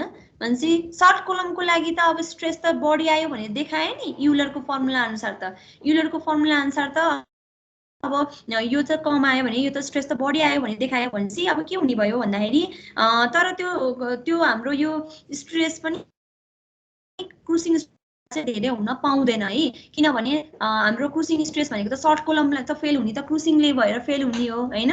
अब त्यो क्रुसिङ स्ट्रेस भन्दा नि कम हुन चाहिँ बढी चाहिँ हुन चाहिँ पाउँदैन यो क्रिप्लिङ स्ट्रेसको भ्यालु चाहिँ। Hence this formula will give the value of crippling stress corresponding to slenderness ratio है। भनेपछि युलरले निकालेको फर्मुला चाहिँ स्लेन्डरनेस रेसियोमा मात्रै डिपेन्ड भयो, तर सधैँ हाम्रो यो स्ट्रेसको भ्यालु स्लेन्डरनेस रेसियोमा मात्रै डिपेन्ड हुन्छ भन्ने छैन भन्न खोजेको है। यो पनि अर्को के भयो, युलर फर्मुलाको एउटा अर्को मेजर ड्रब्याक भयो। अनि अर्को के छ थर्ड नम्बर पोइन्टमा, ए स्लेन्डरनेस रेसियो एप्रोचेस टु 0 होइन। स्लेन्डरनेस रेसियो हाम्रो यो 0 भयो भने त के हुन्छ, यो स्ट्रेसको भ्यालु त इन्फिनिटी आउँछ। इन्फिनिटी भनेको this cannot happen as this before this stage the material will get cross होइन। यो स्ट्रेसको भ्यालु इन्फिनिटी भनेको त एकदम धेरै आएर इन्फिनिटी हुने हो नि त, तर त्यस्तो हुँदैन है। यो 0 आयो भने यसको भ्यालु इन्फिनिटी आउँछ, तर इन्फिनिटी चाहिँ हाम्रो स्ट्रेस कहिले पनि आउँदैन है। इन्फिनिटी आउनु भनेको त एकदमै धेरै आएर अनि इन्फिनिटी हुने हो नि त होइन। त्यो एकदम धेरै आउने भनेको त्यो धेरै स्ट्रेस एकदम धेरै हुने बेलासम्म त हाम्रो कोलम पुरै फेल भइसकेको हुन्छ, त्यही भएर यो कुरा पनि एप्लिकेबल भएन है। यो थर्ड नम्बर पोइन्टमा भयो। अर्को फोर्थ नम्बरमा के छ, in long column with higher value of slenderness ratio bending stresses are high compare to compressive stress भनेछ है। अब यसमा के हुन्छ भने स्लेन्डरनेस रेसियोको भ्यालु धेरै हुने भनेको लङ कोलममा हो। लङ कोलममा चाहिँ हाम्रो बेन्डिङ स्ट्रेसेसहरू धेरै आउँछ कम्प्रेसिभ स्ट्रेसको तुलनामा पनि होइन। कम्प्रेसिभ स्ट्रेसको तुलनामा बेन्डिङ स्ट्रेसेसहरू पनि धेरै आउँछ, तर यसमा त के छ, यो त हामीले कम्प्रेसिभ स्ट्रेस निकालेको हो। यसले चाहिँ के भन्छ भन्दाखेरि यो कम भयो भने यो चाहिँ हाम्रो बढी आउँछ भनेर भन्छ, कम्प्रेसिभ स्ट्रेस बढी आउँछ भन्छ। तर प्र्याक्टिकल्ली कम्प्रेसिभ स्ट्रेस भन्दा पनि बढी हाई कोलममा चाहिँ हाम्रो के हुन्छ, बेन्डिङ स्ट्रेसेसहरू आउँछ। But there is a range of slenderness ratio for which direct compressive stress and bending stress are comparable.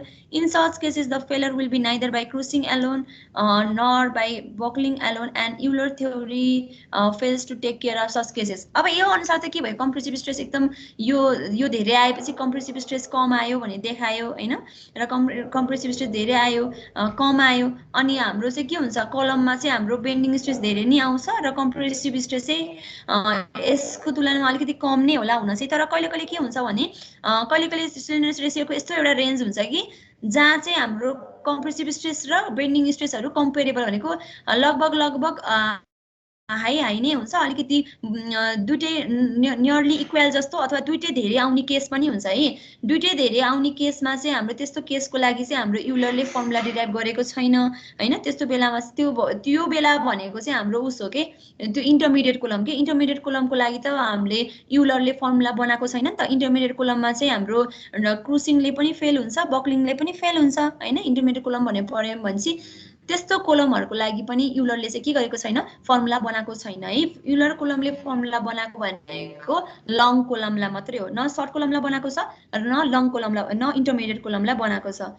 र अब अर्को ल्याम्डा र सिग्मा सिआर भनेर एउटा हाम्रो ग्राफ छ, यतापट्टि स्लेन्डरनेस रेसियो अथवा ल्याम्डा भन्ने प्लट गर्ने effective length to the R, र अर्को क्रिटिकल स्ट्रेसको भ्यालु चाहिँ अब हामीले यसरी ग्राफमा प्लट गर्ने हो भने के आउँछ भन्दाखेरि, for column having high slenderness ratio buckling occurs होइन before the column reaches to average compressive stress reach the proportional limit of material भनेछ है। For columns having very low slenderness ratio fail due to crushing, यो त हाम्रो theory भयो। यो चाहिँ हाम्रो लिमिटेसनको कुरा हैन है यसमा चाहिँ। यो चाहिँ प्लट गर्दाखेरि यस्तो देखिन्छ।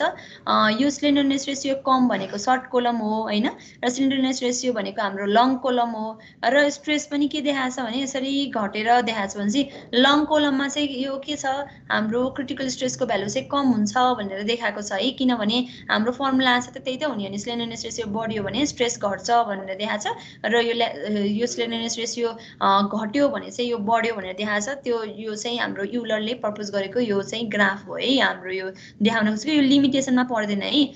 यो सर्ट कोलममा हाम्रो स्ट्रेस धेरै आएको छ, र लङ कोलममा हाम्रो चाहिँ के छ, स्ट्रेस चाहिँ कम आएको छ अकर्डिङ टु स्लेन्डरनेस रेशियो अथवा अकर्डिङ टु युलर थ्योरीको फर्मुला अनुसार है। के भयो, कोही बोल्या हो? हजुर म्याम, आवाजमा तपाईको डिस्टर्बेन्स आउँदैछ। मेरो आवाजमा डिस्टर्बेन्स आयो? छैन म्याम, छैन। यहाँ नेटको टावर त फुल नै देखाइरहेछ त।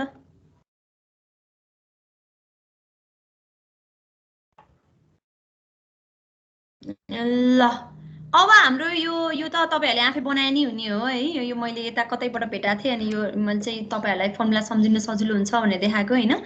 यो अहिले हामीले जुन पढ्यो नि युलरको चारवटा फर्मुलाहरु, यो नै अलिकति समराइज गरेर लेखेको हो। हाम्रो इफेक्टिभ लेन्थ चाहिँ दुईटै इन हिन्ज हुने बेलामा बराबर हुँदो रहेछ टोटल लेन्थ सँगै हैन।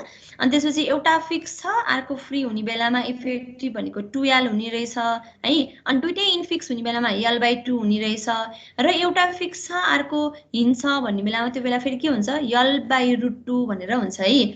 अनि क्रिप्लिङ लोडको भ्यालु भनेको के हो, p = π² EI/l इफेक्टिभको स्क्वायर हुन्थ्यो। अहिले त l इफेक्टिभ र l चाहिँ एउटै हुने भएको भएर हाम्रो के हुन्छ, यो फर्मुला पनि यही नै हुन्छ है। त्यसपछिबाट फेरि l इफेक्टिभको स्क्वायर हो, त्यो भनेको 2l को स्क्वायर, 2l को स्क्वायर, अनि यो गर्दाखेरि यो आयो। फेरि l इफेक्टिभको स्क्वायर भनेको l²/4 हुन्छ, भनेपछि l²/4, यो 4 माथि गयो, यो आयो हैन। त्यसपछि फेरि के हुन्छ, l इफेक्टिभको स्क्वायर, यो भनेको चाहिँ हाम्रो के हुन्छ, l/√2। यो चाहिँ तपाईहरुले यसरी फर्मुला सम्झिनु भयो भने चाहिँ तपाईहरुलाई सजिलो हुन्छ है। यो आफैले बनाए नि हुन्छ यो। अब अहिलेसम्म हामीले युलरको थ्योरी पढियो, अनि अर्को सेकेन्ड फर्मुला पनि पढियो है। अब इन्टरमिडिएट कोलम भनेर छ, खासै हामीले यो जान्नु पर्ने चाहिँ हैन, र्याङ्किनसम्म जाने चाहिँ हुन्छ हामीलाई। अर्को जोन्सनको फर्मुला चाहिँ इम्पेरिकल नै हो। अब खासै यो फर्मुलाहरु इम्पोर्टेन्ट चाहिँ छैन, एटलिस्ट र्याङ्कसम्म चाहिँ हेर्दा हुन्छ। Euler formula is valid only for long column. Long कोलममा मात्रै पढ्यो, बक्लिङमा मात्रै हुन्छ भनेर पढ्यो। तर अब अरु इन्टरमिडिएट कोलम भनेको लामो छोटो हैन, अथवा लामो मात्रै लङ कोलम मात्रै पढ्यो नि त। अब सर्ट कोलम पनि छ, इन्टरमिडिएट कोलम पनि छ। त्यस्तो कोलमहरुको लागि चाहिँ अब हामीले के गर्छौं, र्याङ्किन र जोन्सन फर्मुला चाहिँ हामीले जान्छौं है, त्योतिर जान्छौं। अब इम्पेरिकल फर्मुला, यिनीहरुले एक्सपेरिमेन्ट गरेर एउटा इम्पेरिकल फर्मुला बनाए हैन, यो र्याङ्किनले बनाएको इम्पेरिकल फर्मुला भनेको चाहिँ के छ, 1/PR = 1/PC + 1/PE छ है। यो भनेको र्याङ्किनले बनाएको फर्मुला सबै टाइपको कोलमलाई, यो लङ सर्ट इन्टरमिडिएट सबै कोलमलाई चाहिँ यसले चाहिँ एउटा मात्रै फर्मुला बनायो है, जुन भनेको 1/PR भनेको र्याङ्किनले दिएको क्रिप्लिङ लोडको भ्यालु = 1/PC + 1/PE। यो PC भनेको क्रुसिङ लोड फर कोलम रहेछ हैन, र PE भनेको युलरले निकालेको जुन क्रिप्लिङ लोडको भ्यालु छ नि हो, त्यो क्रिप्लिङको फर्मुला भनेको सर्ट कोलमको लागि पनि रहेछ, यो लङ कोलमको लागि पनि फर्मुला भनेको टोटल क्रिप्लिङ लोडको भ्यालु हो, टोटल क्रिप्लिङ लोडको भ्यालु बाइ र्याङ्किन हो भनेर र्याङ्किनले एउटा अर्को फेरि इम्पेरिकल फर्मुला डेभलप गरे है। अनि फेरि के भन्यो भन्दाखेरि सर्ट कोलमको लागि यो चाहिँ के हुन्छ, value of PE will be very high है। भनेको सर्ट कोलमको लागि चाहिँ युलरले दिने फर्मुला एकदम धेरै हुन्छ नि, अघि हामीले पढेको हैन, सिग्मा भनेको π² EI π² के थियो रे अघि, बाइ ल्याम्डा स्क्वायर भनेर थियो है हाम्रो, π² E/λ² थियो।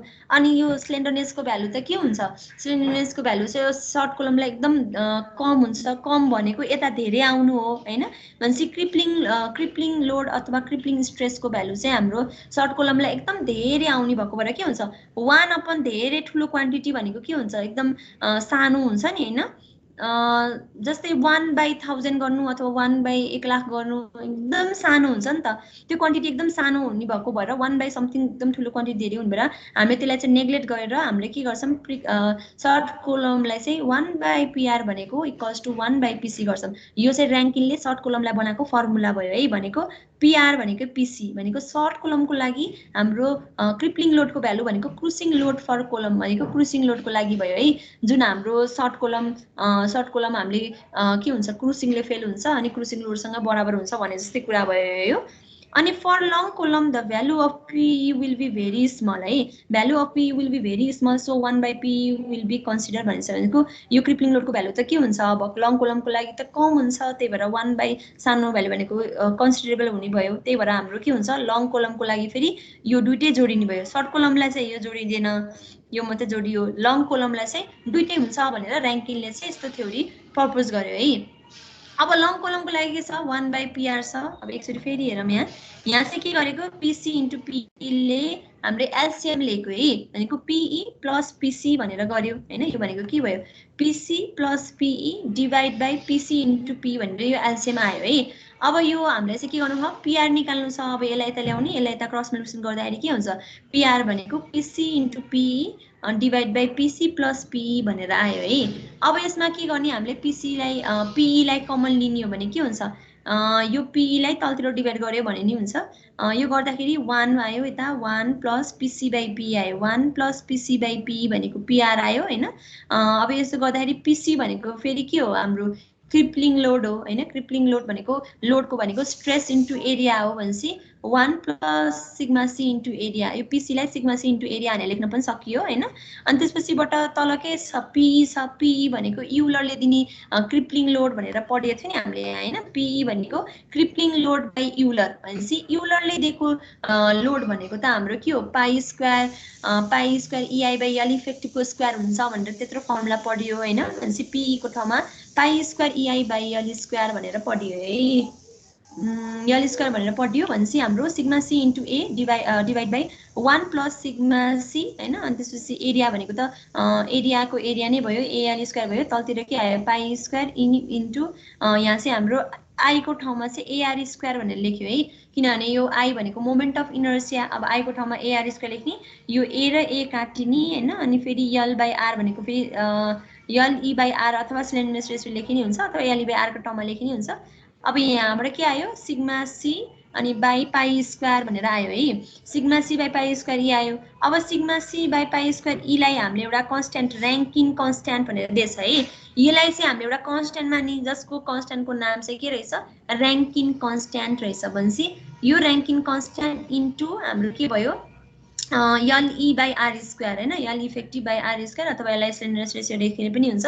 यो भनेको अब के रहेछ, ऱ्याङ्किन लोड, ऱ्याङ्किन भन्ने साइन्टिस्टले लङ कोलमलाई दिएको फर्मुलाको भ्यालु चाहिँ हाम्रो के रहेछ, PR equals to PC/1 plus A into LE/R को होल स्क्वायर रहेछ है। यहाँसम्म पढ्दा हुन्छ है। यो जोन्सन फर्मुला त्यति खासै इम्पोर्टेन्ट छैन होइन। अब त्यही पनि अब त्यहाँ इन्टरमिडिएट कोलमको लागि भनेर सिलेबसमा भएपछि हेर्न चाहिँ पर्यो। अब जोन्सनले बनाएको डाइरेक्ट यो आफूले एक्सपेरिमेन्ट गरे र डाइरेक्ट एउटा इम्पिरिकल फर्मुला बनाए। त्यो इम्पिरिकल फर्मुला भनेको चाहिँ के रहेछ, P equals to safe load on column. कति लोड चाहिँ कोलममा राख्दाखेरि कोलम सेफ हुन्छ भनेर तिमीले चाहिँ के निकाले, एउटा लोडको भ्यालु निकाले, जुन भनेको P equals to A sigma C minus N times LE/K है। यो भनेको safe load cross section area of the column, sigma C भनेको allowable compressive stress on the column र N भनेको constant whose value depends on column material है। यो चाहिँ हाम्रो कन्स्ट्यान्ट आयो। अनि LE/K भनेको हाम्रो के हो, स्लेन्डरनेस रेसियो हो। र सिग्मा C र N को भ्यालु चाहिँ जोन्सनले चाहिँ डेभलप गरेको यो चाहिँ यो दिएको टेबल हो है। यो सिग्मा C चाहिँ हाम्रो सिग्मा C भनेको कोलममा आउने कम्प्रेसिभ स्ट्रेस है। कोलममा चाहिँ अब जस्तै त्यो कोलम माइल्ड स्टिलले बनेको भने N को भ्यालु यति हुँदो रहेछ होइन, 0.0053 हुने रहेछ। यदि आइरनले बनेको भने त्यति नै हुने रहेछ। तर सिग्मा C को भ्यालु चाहिँ यति हुन्छ होइन। आइरनमा माइल्ड स्टिलमा आइरन छुट्टै छ, रफ आइरनमा छुट्टै छ, र कास्ट आइरनमा पनि फेरि छुट्टै छ है, 0.008 छ। यो भनेको जोन्सनले डेभलप गरेको थ्योरी हो है। ल हाम्रो कोलम थ्योरी चाहिँ भ्याइयो होइन। अब चाहिँ हामी अहिले पछि कति बजे भन्दाखेरि 11:10 होइन 11:10 चाहिँ हाम्रो पहिलाकै क्लासको टाइम चाहिँ फेरि हामी भेटिन्छौँ है अहिले चाहिँ त्यति थ्योरी मात्रै हेरौँ म्याम त्यसपछि अर्को क्लासमा चाहिँ हामी न्युमेरिकल हेरिन्छौँ हजुर अब सुन्नु न यो जोन्सन फर्मुलाबाट के गरे त्यो हाम्रो एक्जाममा न्युमेरिकल लाग्यो भने त्यो एन र सिग्मा सीको भ्यालु गिभन हुन्छ कि हुँदैन यो जोन्सनबाट फर्मुला नै आउँदैन हामीलाई आयो भने युलरबाट मात्रै आउने हो यो ऱ्याङ्किङ र जोन्सन इम्पोर्टेन्ट नै छैन कि यदि आयो भने अब यदि यो भ्यालुबाट यति मात्रै भ्यालु छ हामीलाई दिएको होइन अथवा अरू पनि अरू उसको लागि पनि छ छन चाहिँ तर यति मात्रै सम्झिँदा हुन्छ नर्मल्ली हाम्रो कोलम चाहिँ यो स्टिल र आइरनलाई नै दिएको हुन्छ होइन यो भ्यालुहरू यति भ्यालु त सम्झिन पनि सकिन्छ नि त यो सम्झिन पर्छ है यो माइल्ड स्टिल आइरन र कास्ट आइरनको यति तिनवटा चाहिँ सम्झिन पर्छ अथवा क्वेसनले यदि आयो भने आउनु त कहिले नि आउँदैन जोन्सन र ऱ्याङ्किङबाट हाम्रो होइन यदि आइहाल्यो भने यो भ्यालु गिभन हुन पनि सक्छ नहुन पनि सक्छ यति तिनवटा भ्यालु चाहिँ सम्झिनुपर्छ यो जोन्सन र ऱ्याङ्किङबाट चाहिँ हाम्रो खासै क्वेसन सोधेकै हुँदैन है हाम्रो युलरबाट नै आएको हुन्छ क्वेसनहरू त्यति इम्पोर्टेन्ट छैन क्या यो इन्टरमिडिएट कोलमको लागि भनेर